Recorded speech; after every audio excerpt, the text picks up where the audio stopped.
to be here? Yeah, very good.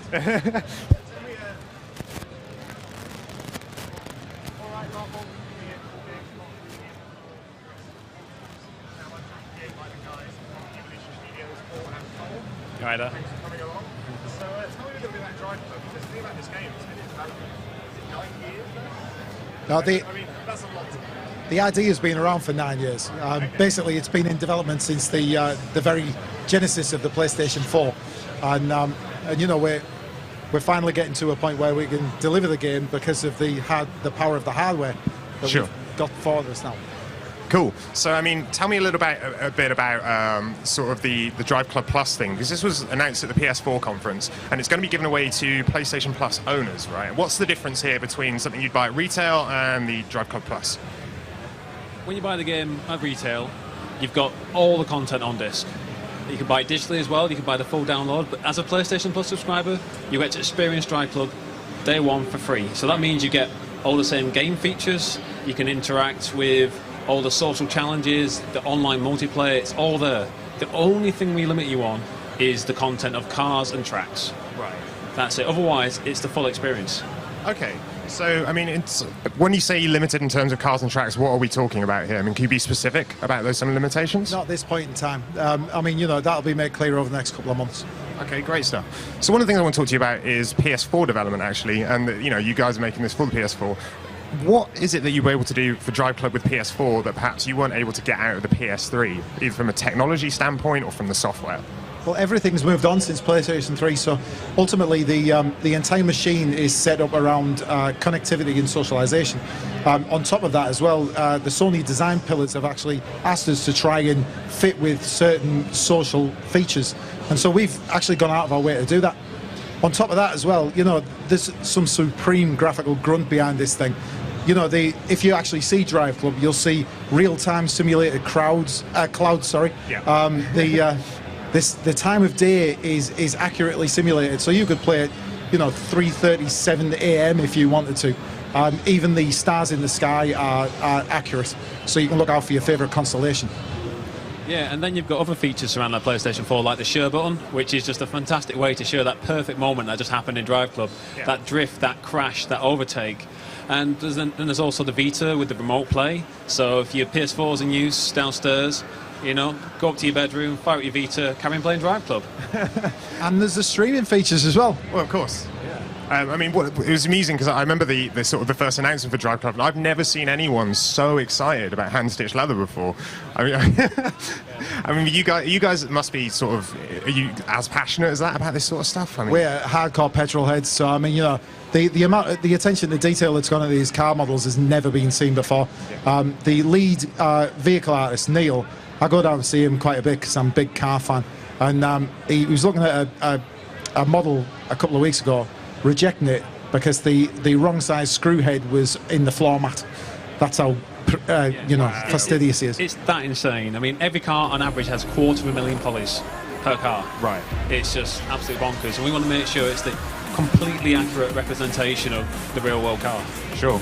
I mean, one of the things that I've been asked, that attention level to detail is something that Polyphony Digital also does, and I know you've probably had this a lot, the comparisons to Gran Turismo, but I've got to ask, you know, I mean, are you worried about that in terms of your game? Because you come from an arcade background, but this strikes me as something that is much more simulation based and much more of a direct competitor.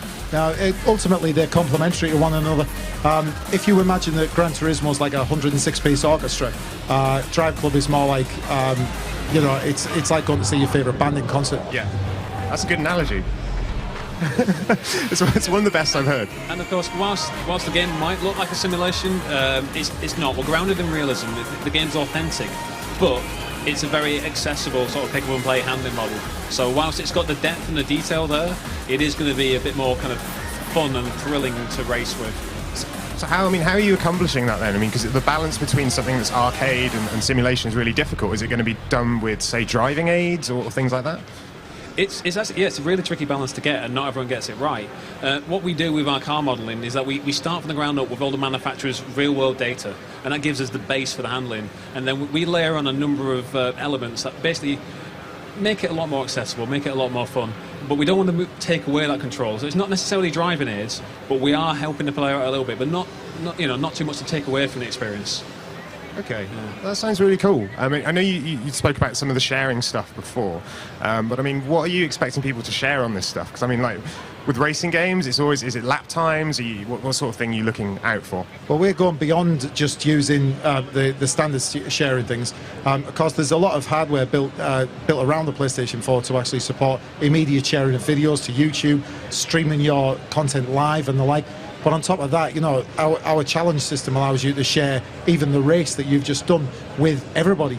And so, you might get thousands of people trying to beat your score.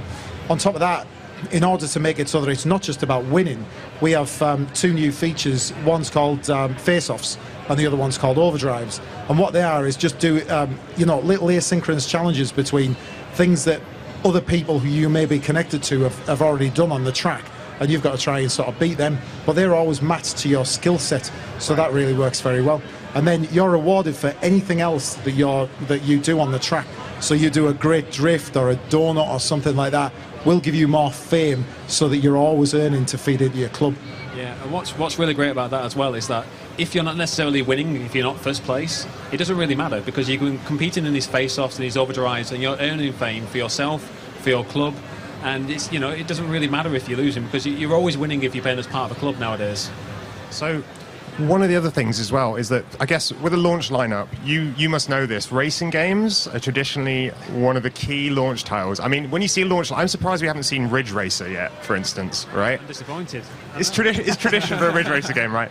So, I mean, how do you guys feel about that? Because you've got a lot of competition now on the launch front. I mean, everyone was showing off racing games at their press conferences yesterday. I mean, what are you guys how do you feel about it? Well, we don't do what the rest of them do. I mean, ultimately, we're building a service model around the game as well.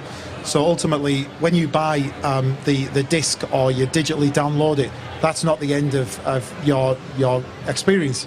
We're going to be feeding you fresh content every week, and there's going to be a broad scope of new content that we're going to be pushing your way. And we're going to be actually, tracking what's going on there to make sure that we can evolve the experience based on players' feedback.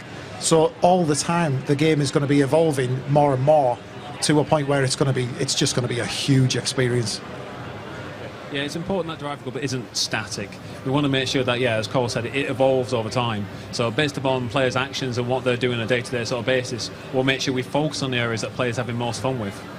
Cool. I mean, going back to the sort of PlayStation Plus stuff, your game being a brand new game, launch title, are you slightly apprehensive about it being given away for free to PlayStation Plus users? This is the next generation, so we've got to move with the times, and this is the right way to do it. No, I mean, for me, it's all about getting the game into as many players' hands as possible. Those people who may be on the fence and weren't too sure about buying it, it's a fantastic way for them to try the game, get hooked, and then play it for months on end. We want to build a community around this game, so ultimately, as many people as possible we can get in, the better. All right, that sounds cool. Let's just have a little quick look and see if there's anything on the Twitters or on the Twitch chat. Wow. Okay. Oh, wow. There's a lot of questions on Twitch. I'm just trying to see now if we've got anything cool in here for us to look at. One of the questions actually that's come up here is so Motorstorm was the previous game that you guys worked on. What's happening with that series at the moment? We're just parking it for the moment, because at the end of the day, every new generation of consoles that comes out, Evolution do something else, and it hasn't gone away, so it may be back. But for now, we're on about DriveClub. Okay, that sounds cool. And a couple more on here. Let's just check if there's anything else. Are there any customization? Oh, sorry, I've lost it now. Are there any customization for cars in multiplayer? And if so, how far can you customize your car? Are we talking about customization of the visuals or the performance, or...? I'm guessing here that it's customization of the car itself, if there's any car customization and things like that in multiplayer. Well, you can completely customize the car to make it look how you want, because obviously it's an important part of DriveClub that as you're racing as teams, you can all race with the same liveries. So you can put different decals, different images all over your car to make it stand out and look unique amongst the crowd. Okay, that sounds cool. And finally... Oh no, I'm not going to read that one out. because if I read that one out, I'll get in some serious trouble. So I guess, I mean, one of the things, I mean, how are you finding E3 so far for you guys as an experience? Because, I mean, it's pretty crazy, right? It's really exciting to be here and be one of the launch titles of a new generation of consoles, and particularly PlayStation, because, you know, the press event yesterday went great and we're really feeling quite on a high about it. So. Yeah, I've been to a number of E3s in the past, and this one is feeling really special. The next gen coming along, just the wave of excitement from gamers. You know, it's just brilliant to see everyone so excited about the new hardware and DriveClub and all the other great games coming to PS4. Yeah, I mean, I'm, you know, because for me personally, you know, I've seen a little bit of DriveClub. I went and saw it earlier today on the PlayStation 4 booth. I didn't get a chance to have a go just yet. I know. I wish I had. So I could ask you. Come over, we'll sort you out. Yeah. Well, you guys can't even get into the PlayStation party, so Tell me about it. your own party. No, but and you know what was really cool was just sort of looking at it and just seeing like the visual momentum of the game and how fast the cars and all that kind of stuff. I mean, I'm just really interested to see what you guys are sort of planning to do with it over time. I mean, you mentioned all these sharing features. Are there plans for like more downloadable content in terms of tracks and things like that? Tracks, game modes, cars, you know, literally the works. What you buy and what you see at the start of DriveClub is just the beginning. It's going to evolve into something completely new. Will that be free? Will that be free content, or will a mixture of both? There's going to be an awful lot of free content with DriveClub. What do you guys think about the sort of the basically with Need for Speed and games like that, you've got the auto log system and that, and you've got your own social system. I know that you explained a bit about earlier, but I mean, it's something that's evolved over time with racing games, and it's been the thing that's really pushed them, I think. Anyway, I mean, what do you guys think about that and sort of the future of that sort of social sharing with racing games? Well, we didn't want to actually just make it so that it was kind of something that tracked you in the background. It's got to be part and parcel of the entire experience. So DriveClub as a concept is more about the if you imagine just a social network for races, you know, everything that you know and love from Facebook and Twitter and all that kind of thing is all coming across to DriveClub. All right, great stuff, guys. Thanks very much. We're going to wrap it up now, and we're going to head back to Homer, who's over on the Sony booth. Go check it out.